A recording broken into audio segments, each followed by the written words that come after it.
Mana nih? Abis ini Mas Yudi. Nah, di belakang Mbak itu kan ada monumen tuh. Nanti kita ke sana, Wow. jadi ini salah satu monumen yang sangat instagramable. Ya, yang menjadi salah satu tujuan orang-orang ke Museum Prasasti. Yuk, Mbak, kita Apa ke sana. istimewanya ini, Mas? Ini salah satu monumen yang terbuat dari perunggu, Perunggu juga, lagi, ya. yang bergaya neogotik. Ya, benar. Seperti kayak kayak gereja katedral. Katedral. Betul. Nah, jadi monumen ini diberikan untuk menghargai jasa-jasa salah satu panglima perang Belanda yang bernama Mayor General Johan Jacob Perry. Loh, ini kok simbolnya mirip yang tadi ya? Ada juga yang kayak gini juga. Betul. Yang di perunggu itu. Tapi dia lebih ke militer. Ya, karena dia kan Johan Jacob Perry ini seorang militerisasi ya. Nah, di sini ditulis Mayor Jenderal. Ya, tituler. Jadi salah satu pangkat penghargaan juga dia punya. Yang jabatan awal dia sebagai komandan pertama militer untuk wilayah Pulau Jawa. Oke.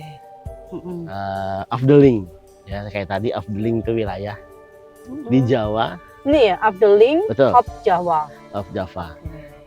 Dan salah satu rider militer yang mendapatkan gelar Willems Orde kelas 4. Wow, yang ini ya, nih. Ini dari gelar dari Ratu Belanda ya. Dari yang tertinggi dari Ratu Belanda untuk bidang jasa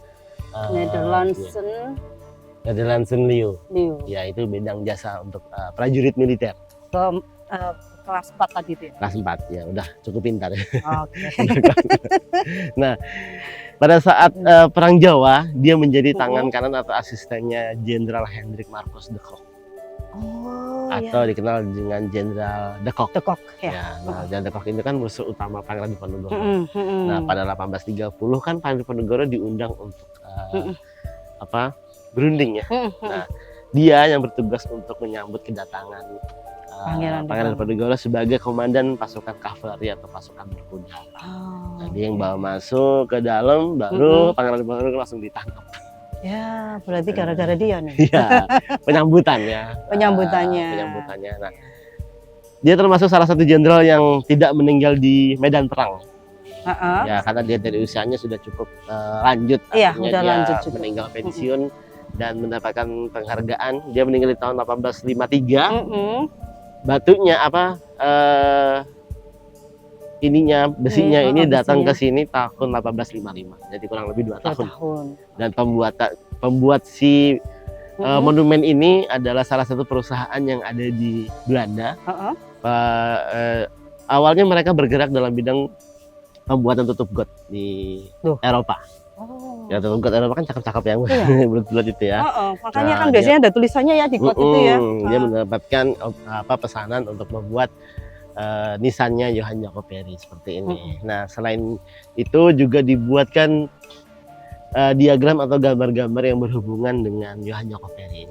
Dengan ketenaraannya itu. Betul, dengan simbol-simbol senjata segala macam dipajang di sini. Dan akhirnya tempat inilah yang menjadi salah satu tujuan wisata yang orang yang datang ke Museum Prasasti, apalagi mereka yang penyuka fotografi. Ya, bagus sih.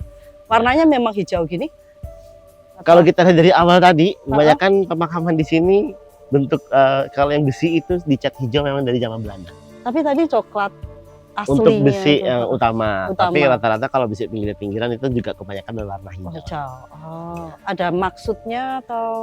Kita belum ketemu masalah identifikasi warna untuk di batu nisan. Mungkin adem gitu ya, Mas. Ya, jadi di sekelilingnya ini masih berdiri kokoh dari tahun 1855 sampai sekarang, udah berapa ratus tahun. Kayak gini ini kalau jadi perunggu dicetak gitu berarti ya? Dicetak, betul. Dan dia puzzle ya. Iya. Pasang satu-satu, makanya ini ada ininya ya. Tempat pemasangannya kayak mur bautnya. Kita ini sudah di pembongkaran, makanya pemasangan di era baru ada beberapa yang pakai las. Sebenarnya awalnya dia hanya pakai baut aja. Oh, gitu. Waktu pemindahan dilas. Betul. Karena kan dulu belum ada las. Kayak buat aslinya ini. Gini. Iya. Karena zaman dulu juga belum ada las ya. Iya, makanya itu. Berarti pakai ini. Wah, masangnya beratnya kayak apa itu waktu masangnya ya?